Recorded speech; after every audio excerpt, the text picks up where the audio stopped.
राधिका राज और आप देख रहे हैं चार का चक्रव्यूह। चार के चक्रव्यूह की सबसे बड़ी खबर आपको बता दें बरेली से है, जहां बरेली हिंसा के आरोपियों पर ताबड़तोड़ एक्शन देखने को मिल रहा है। एक तरफ जहां बवाल मचा है तो वहीं दूसरी तरफ योगी की पुलिस ने आरोपियों को घुटने पर लाने का काम किया है। तो क्या कुछ एक्शन पिछले 48 घंटे में हुए हैं, बताएंगे आपको विस्तार से। फिर दूसरी खबर में बात द ताज स्टोरी की। आगरा में बसे ताजमहल को लेकर एक फिल्म 31 अक्टूबर को रिलीज होगी, जिसका नाम द ताज स्टोरी रखा गया है, जिसके पोस्टर में भगवान शिव ताजमहल से निकल रहे हैं और इस पोस्टर ने अब सियासत गरमा दी है, यानी एक और इमारत पर हिंदू मुस्लिम विवाद शुरू हो गया है। बताएंगे आपको पूरा बवाल। फिर तीसरी खबर में बात बस्ती में नकली नोट तस्करों के भांडाफोड़ की, जिसकी गिरफ्तारी ने 15 लाख रुपए के फ्रॉड को पकड़ा है। और फिर चौथी खबर में बात मेरठ की, जहां रिटायर्ड आईएएस अधिकारी देवदत्त शर्मा की कोठी में लाखों की चोरी हुई। बताएंगे कैसे पकड़ा गया आरोपी। तो चलिए शुरू करते हैं चार का चक्रव्यूह। शुरुआत करते हैं चार के चक्रव्यूह की सबसे बड़ी खबर से, जो बरेली से जुड़ी है। बरेली पिछले कई दिनों से सुर्खियां बटोरा है, विकास के लिए नहीं बल्कि एक्शन से रिएक्शन के लिए। एक्शन की बात करें तो पिछले कई दिनों से आई लव मोहम्मद के नारे लगाए जा रहे थे, तख्तियां पकड़कर नारे लगाए जा रहे थे, जिससे भड़काने का काम एआईएमआईएम के प्रमुख असदुद्दीन ओवैसी ने अपनी सोशल मीडिया पोस्ट से किया था। यही नहीं, तौकीर रजा जैसे मौलवियों ने भी खूब भड़काया कि भारत में जय श्री राम बोलने पर एफआईआर नहीं होती, लेकिन आई लव मोहम्मद बोलते हैं तो एफआईआर हो जाती है। लेकिन इसे लेकर कई लोगों ने समझाने की कोशिश की। सिर तन से जुदा के नारे छोटे छोटे बच्चे लगा रहे थे, पत्थरबाजी कर रहे थे, नारेबाजी कर रहे थे। दिक्कत आई लव मोहम्मद बोलने से नहीं थी, दिक्कत अराजकता फैलाने से है। लेकिन ये बात कट्टरपंथियों को समझ में नहीं आई, जिन्होंने इबादत करने के बाद आई लव मोहम्मद का राग अलापा, नारेबाजी की, पत्थरबाजी अंधाधुंध शुरू कर दी, जिसके बाद पुलिस ने रिएक्शन दिखाया और ऐसा रिएक्शन दिखाया कि अभी तक चल ही रहा है। सबसे पहले तो उस वक्त जब पत्थरबाजी हुई तभी लाठीचार्ज शुरू कर दिया गया। उसके बाद ड्रोन और सीसीटीवी फुटेज से अराजकता फैलाने वालों को चिन्हित कर एफआईआर ठोके जा रहे थे। बता दूं कि अब तक 3000 से ज्यादा एफआईआर हो चुकी है। सीएम योगी ने कहा था कि बरेली में अराजकता फैलाने वालों को बख्शा नहीं जाएगा, उन्हें ऐसी सजा दी जाएगी कि उनकी 7 पुश्तें दंगा फैलाने से पहले याद रखेंगे। और सीएम योगी के इस बयान के बाद ऐसा ही हुआ।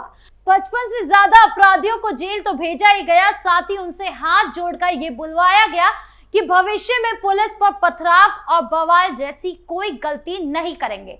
इस वीडियो को देखें, ये वही आरोपी है जो हाथ में पत्थर पकड़े अकड़कर पुलिस पर पत्थर फेंक रहे थे। सीएम योगी ने आज ऐसी हालत कर दी है कि सबको हाथ जोड़ने पर मजबूर कर दिया है। ये वीडियो देखने के बाद लोग कह रहे हैं कि अगर सीएम योगी के टर्म के लिए एक और मौका मिल जाए, मुख्यमंत्री बन जाए, तो कट्टरपंथियों की सफाई ठीक वैसे ही हो जाएगी जैसे डिटॉल से कीटाणु की हो जाती है।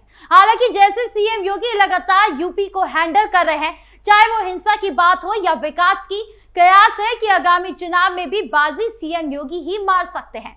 खैर ये तो वक्त बताएगा, लेकिन अभी जिस तरह सीएम योगी ने और उनकी प्रशासन ने बरेली को हैंडल किया है, उनकी सराहना हो रही है।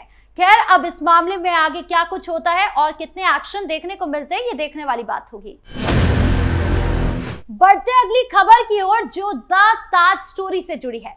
ताजमहल को लेकर विवाद पहले भी उठा है, अब भी उठ रहा है, और ये फिल्म इस पुरानी बहस को फिर से हवा दे रही है। सबसे पहले तो ताजमहल का इतिहास ही विवादों से भरा पड़ा है। ये इमारत मुगल सम्राट शाहजहां ने 1632 में अपनी पत्नी मुमताज महल की याद में बनवाई थी। ऐसा आपने भी पढ़ा, जाना और हमने भी पढ़ा। सफेद संगमरमर से बनी ये दुनिया की 7 अजूबों में शुमार है, यूनेस्को वर्ल्ड हेरिटेज साइट भी है। लेकिन कुछ लोग दावा करते हैं कि ये मूल रूप से हिंदू मंदिर था, नाम था तेजो महालय, भगवान शिव का मंदिर। ये दावा सबसे पहले 1989 में पीएन ओक नाम के एक लेखक ने अपनी किताब ताजमहल द अनटोल्ड स्टोरी में किया था। ओक का कहना था कि ये 12वीं शताब्दी में राजा परमर्दी देव ने बनाया था। शाहजहां ने इसे कब्जा लिया और मकबरे में बदल दिया।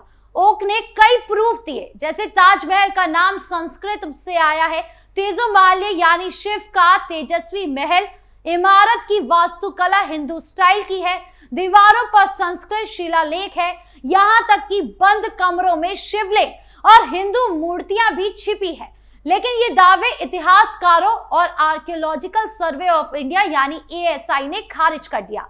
ASI ने 2017 में कोर्ट में कहा कि कोई सबूत नहीं है कि यहाँ कभी मंदिर था, सबूत काल्पनिक है।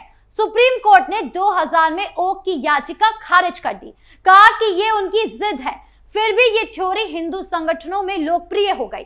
2017 में बीजेपी सांसद विनय कटियार ने कहा कि ताज शिव मंदिर है। 2022 में सुप्रीम कोर्ट में याचिका दाखिल हुई कि बंद कमरों को खोलो, हिंदू पूजा की इजाजत दो, लेकिन खारिज हुआ।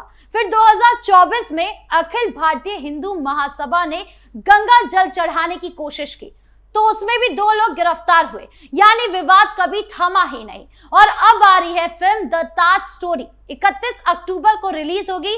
डायरेक्टर अमरीश गोयल तले, मुख्य भूमिकाओं में परवेश रावल, जाकिर हुसैन, अमृता खानविलकर, नामित दास है। ये फिल्म एक कोर्टरूम ड्रामा है। प्लॉट ताजमहल के निर्माण से जुड़े विवादास्पद सवालों और ऐतिहासिक तथ्यों पर। यह फिल्म ओक के दावों पर आधारित है। फिल्म ताज को शिव मंदिर बताने की कोशिश करेगी। अब पोस्टर की बात, टीजर पोस्टर में परेश रावल एलिमिनेटेड रूप से ताजमहल के मुख्य गुंबद को उठाते दिखा रहे हैं। उसके अंदर से भगवान शिव निकलते हैं, लेकिन अब ये पोस्टर ही विवाद की जड़ बन गया है। मुस्लिम कम्युनिटी ने इसे प्रोपेगेंडा कहा, बोला कि ये इस्लामिक स्ट्रक्चर के खिलाफ साजिश है। ताज को हिंदू मंदिर बताकर मुसलमानों को बदनाम करने की कोशिश है। जैसे The Kashmir Files, Udaipur Files, Bengal Files जैसी फिल्में मुसलमानों को खलनायक दिखाती है। कुछ ने कहा कि फिल्म मेकर्स धर्म और विवाद बेचकर पैसे कमा रहे हैं। मुस्लिम संगठन सुप्रीम कोर्ट या हाई कोर्ट जा सकते हैं, बैन की मांग करेंगे, कुछ सीन कटवाने पड़ सकते हैं। सोशल मीडिया पर बवाल मचा हुआ है। यूजर्स ने परेश रावल को ट्रोल किया, बोले तुम्हारी सारी मेहनत बर्बाद हो जाएगी। ये नफरत फैलाने वाली फिल्म है। सोशल मीडिया रिस्पॉन्सिबिलिटी भूल गए हैं आप लोग। हालांकि एक्स पर डिस्क्लेमर पोस्टर शेयर किया गया था। प्रोडक्शन हाउस की ओर से कहा गया कि फिल्म किसी धार्मिक मुद्दे से जुड़ी नहीं है, ना ही ताज के अंदर शिव मंदिर होने का दावा करती है। ये ऐतिहासिक तथ्यों पर बेस्ड है, देखने के बाद ओपिनियन बनाएं। डायरेक्टर गोयल ने भी कहा कि फिल्म सच्चाई उजागर करेगी, लेकिन सवाल ये है कि क्या ये फिल्म सच लेकर आएगी या फिर कोर्ट में फंस जाएगी, ये अब देखने वाली बात होगी। बढ़ते तीसरी खबर की ओर, जो बस्ती में नकली नोट तस्करों के भांडाफोड़ की है। पुलिस ने एक बड़े रैकेट को ध्वस्त कर दिया है। 4 आरोपी गिरफ्तार हो गए, साथ ही 15 लाख रुपए के फर्जी नोट बरामद हुए हैं। ये कार्रवाई छावनी थाना क्षेत्र में मछली मंडी विक्रम जोत से हुई, जहां पुलिस ने छापेमारी की। बरामद नोट 500 रुपए के हैं। 30 गड्डियां मिली है, यानी ठीक 15 लाख का फ्रॉड हुआ है। इसके अलावा 10 मोबाइल फोन, एक काला बैग और अपराध के यूज हुई मारुति वैन भी जब्त हो गई है। गिरफ्तार आरोपियों में 2 संत कबीर नगर के, एक गोंडा का और एक बस्ती का है। ये एक संगठित अंतर जनपदीय गिरोह के सदस्य हैं। नेटवर्क अयोध्या, गोंडा और पूर्वांचल के कई जिलों तक फैला है। इसका तरीका था महिलाओं और बुजुर्गों को लालच देना। कहते थे नोट डबल ट्रिपल हो जाएंगे, धोखा देकर फर्जी नोट घुसेड़ देते, लेकिन छापे में एक आरोपी फरार हो गया।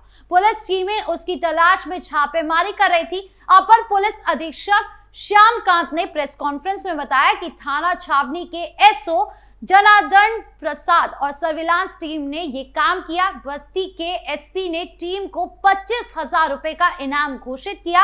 अब पूछताछ से मुख्य सरगना और डिस्ट्रीब्यूशन नेटवर्क का पता लगेगा। ये फ्रॉड यूपी की इकोनॉमी को कमजोर कर रहा था। अच्छा हुआ पुलिस ने समय रहते पकड़ा, वरना लाखों लोग ठगे जाते। खैर, आरोपी कब तक पकड़ा जाता है, ये देखने वाली बात होगी।